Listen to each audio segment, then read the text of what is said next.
La verdadera razón por la que es más difícil comprar una casa ahorita que en 1950 y cómo funciona la esclavitud moderna. ¿Qué pensarías si te dijéramos que buena parte de los trabajadores en las economías occidentales, sobre todo en los Estados Unidos, son unos esclavos modernos? Sí, alguien está robando tu tiempo, lo que equivale a decir que te están robando tu vida, exactamente igual a como lo hacían los traficantes de esclavos en el siglo XVIII. Si los sueldos que se pagan hoy en los Estados Unidos obligan, sobre todo a los jóvenes, a posponer decisiones vitales como casarse o tener hijos, entonces alguien los está tratando como esclavos. Porque no estamos hablando de desempleados o de personas sin preparación.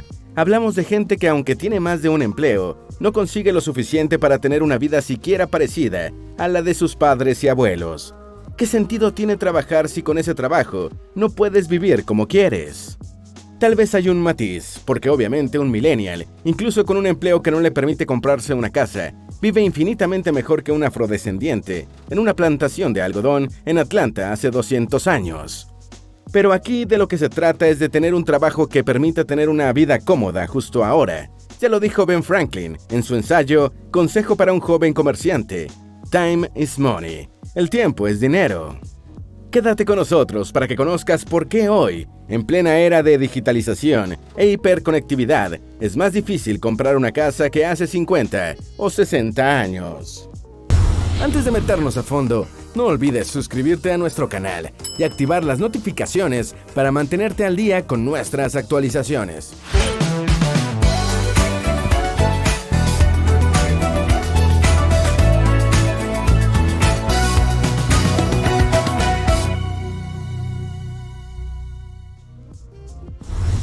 Si bien es cierto que, como dijo el economista, filósofo e historiador Ludwig von Mises, no hay en el campo de la economía relaciones constantes, el tiempo parece ser una excepción a esta regla.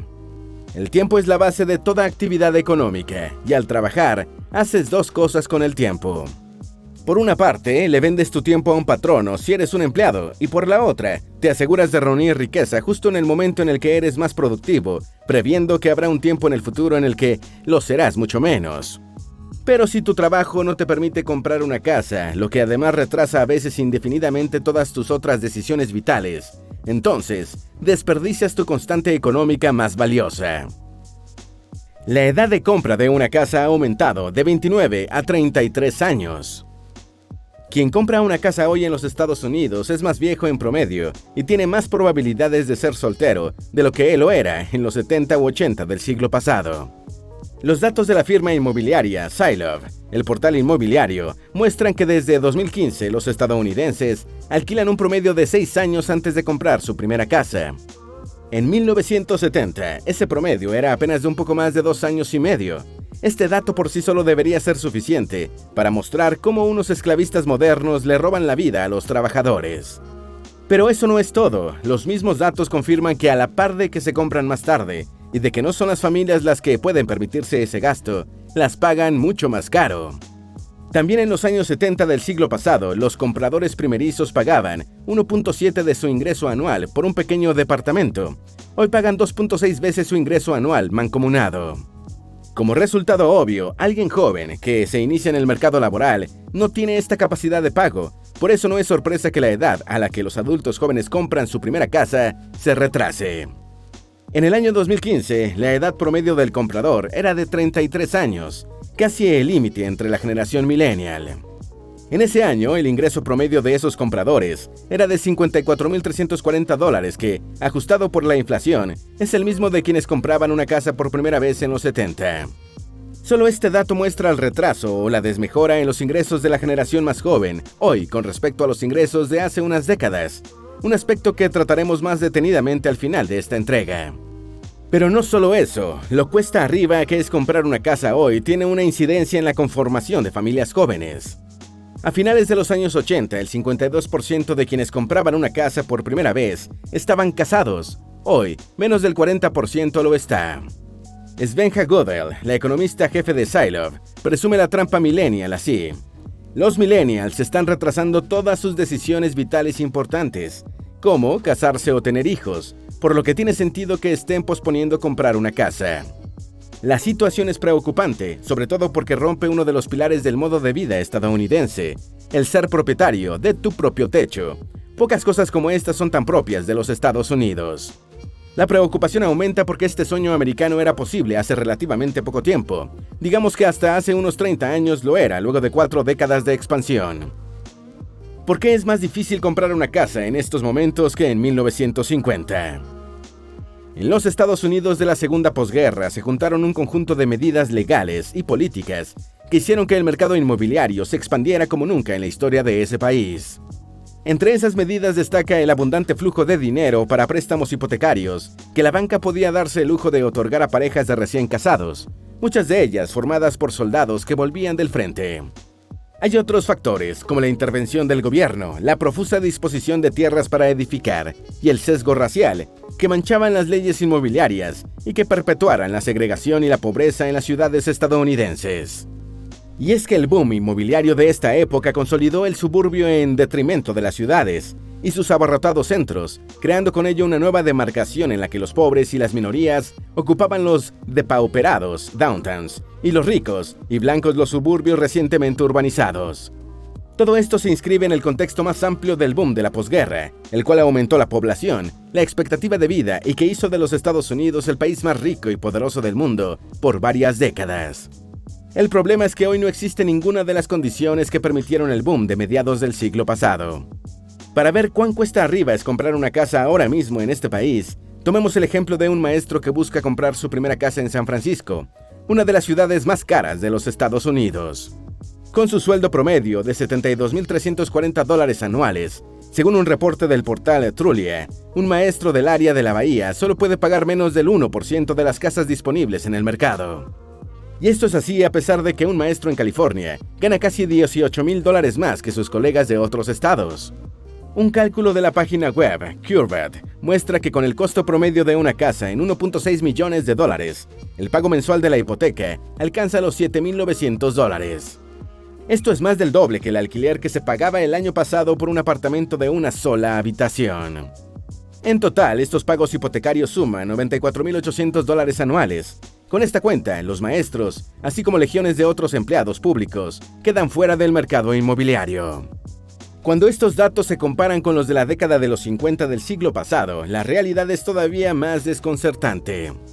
De acuerdo con estadísticas federales, el salario promedio de un profesor en 1959, en la costa del Pacífico, era de $5,200, un poco por debajo del promedio nacional en la época, de $5,306. Con un precio promedio de las casas en California de $127,880 y una tasa de interés estándar de 5.7% anual, el pago mensual de la hipoteca habría sido de $890, ni tan siquiera el 20% del salario. Esa cantidad, que entra en la definición de sostenible, hubiese permitido comprar una casa con un solo salario. Si lo llevamos a cifras actuales, habría permitido comprar una casa de $1.1 millones con un sueldo de $47,900. Algo imposible, una fantasía inalcanzable para cualquier adulto joven que quiera comprar casa hoy en los Estados Unidos. El mismo portal web indica que en 2016, el mercado de compra de casas solo incluyó a un 32% de millennials, la cifra más baja desde el año 1987. Esta baja participación de los millennials se debe a que ellos se hallan en una especie de trampa. Por su perfil profesional suelen vivir en las ciudades costeras donde abundan los empleos bien remunerados, pero al hacerlo, saturan el mercado inmobiliario, agregando otro factor a la presión inmobiliaria, que paradójicamente los excluye del mercado. Adicionalmente, cerca de 2/3 de quienes alquilan declaran que ya no pueden pagar la renta. La situación se ha estabilizado con los planes de ayuda postcrisis sanitaria, mas no en cuanto a los alquileres y el precio de las casas. Tal vez estás pensando que la solución es muy sencilla, suban los sueldos y todos serán felices, pero no. Un problema tan complejo no puede resolverse con una solución sencilla. Ya te explicamos por qué. ¿Por qué no suben los sueldos de los empleos? En 2018, ya Forbes registraba que en la década después de la crisis financiera había crecido la bolsa, el PIB y el empleo, mas no los sueldos. Al menos no crecían al mismo ritmo que el resto de los factores de la economía. Para Forbes, este no era un problema económico, sino más bien de contabilidad. Sea un problema económico o contable, el que los sueldos no aumenten lo suficientemente rápido hace que se mantengan a la saga de la inflación. por lo que mes a mes quien depende de un sueldo solo se hace más pobre. Es como una carrera en la que no importa cuán rápido corras, jamás llegarás a la meta. Así, el ingreso real, sobre todo de quienes trabajan en el sector productivo de la economía, se estanca o, dependiendo del estrato, se hace negativo, poniendo los bienes duraderos, como una casa, fuera del alcance de los trabajadores. Este estancamiento no se compara con los sueldos de mediados del siglo pasado, que permitían pagar una casa con menos del 20 o 25% del ingreso. Aquella generación dorada podía incluso darse el lujo de enviar a los hijos a la universidad con un salario promedio. En la actualidad, el rezago en los sueldos ha causado, además, desigualdad. Quienes ganan en la bolsa, que son una minoría, capturan una parte desproporcionada de la renta versus los trabajadores a los que solo se les pagan sueldos devaluados. Y aumentar los sueldos por decreto es un error absurdo, genera más inflación, que es como si alguien te robase la paga sin que te des cuenta. Los sueldos solo pueden aumentar en la medida que se produzca más. El que todos los factores de la economía real crezcan, menos los sueldos, hace que el consumo se estanque y con ello, la economía. Lo que te acabamos de describir se parece mucho a una forma moderna de esclavitud. Pues bien, la esclavitud en África ofrece un reflejo muy claro de cómo quien controla la moneda ejerce poder sobre personas y cosas. Tratemos de hacer analogía entre esa historia y la trampa que hoy viven los millennials. Las conchas de mar que sirvieron para esclavizar a los africanos. Según la BBC, entre 1680 y 1780, el comercio con el África Atlántica creció 6 veces. Ya a mediados del siglo XVIII, el centro de ese comercio era la trata de esclavos. Se estima que durante ese siglo más de 10 millones de esclavos fueron traficados hacia Europa y América. Lo paradójicamente cruel es que todas estas vidas se transaban en conchas marinas. Sí, como lo oyes, los traficantes pagaban hasta 25,000 conchas por un esclavo en la costa oeste africana, para luego multiplicar el beneficio en libras, doblones o pesos en los mercados de esclavos europeos y americanos. No era cualquier concha la que se usaba como moneda en este infame comercio. Era una concha particular, la de un caracol, llamada cowrie shell en inglés. Por su textura y brillo, también se le llama concha de porcelana. En una muestra de cómo funciona el capitalismo, antes de llamarse capitalismo, las conchas, como todo bien, eran valiosas por su escasez. Por ello, se usaban como moneda en el comercio de los reinos africanos, mucho antes de la llegada de los europeos. Se puede decir que estas conchas fueron moneda mucho antes que las libras o los dólares, incluso son anteriores al papel moneda occidental. Las sociedades africanas las valoraban por su ligereza y durabilidad. En el comercio africano antes de la colonización, estas conchas eran la moneda de curso legal, sobre todo en la costa oeste, aunque con el tiempo penetrarían en el continente. Por eso es que las conchas están presentes en muchas de las manifestaciones culturales africanas, como la joyería o los rituales religiosos. Son un recordatorio del tiempo en el que representaban riqueza y bienestar. De hecho, el libro The Shell Money of the Slave Trade, de Jan Hogendorn y Marion Johnson, las considera la primera moneda panafricana, al menos en el occidente del continente, de la historia. Sí, las conchas de mar eran como el euro siglos antes de que alguien lo inventara. Cuando los europeos se dieron cuenta de que en sus colonias en Asia podrían abastecerse con un suministro casi inagotable de conchas, comenzaron a exportarlas a África y monopolizaron así el mercado. Junto a ese monopolio estaban las ganancias, las cuales podían alcanzar hasta el 500% por introducir en el comercio africano unas conchas que no valían prácticamente nada en el lugar en el que se explotaban. La importación de conchas a África es un ejemplo del poder que tiene quien imprime dinero, pero esto vamos a explicártelo mejor en la próxima parte. Quien imprime dinero tiene el poder sobre tu vida. Con seguridad has notado que los gobiernos imprimen dinero del aire, o al menos eso parece. Hacerlo le otorga a los bancos centrales un poder inmenso, como a los colonizadores europeos con su monopolio sobre las conchas, pero además te hace más pobre. Y es que obligado por la recesión que causó la crisis sanitaria de 2020, los Estados Unidos están siguiendo el camino que condujo a la ruina a los imperios del pasado desde China, pasando por Roma y hasta Bizancio.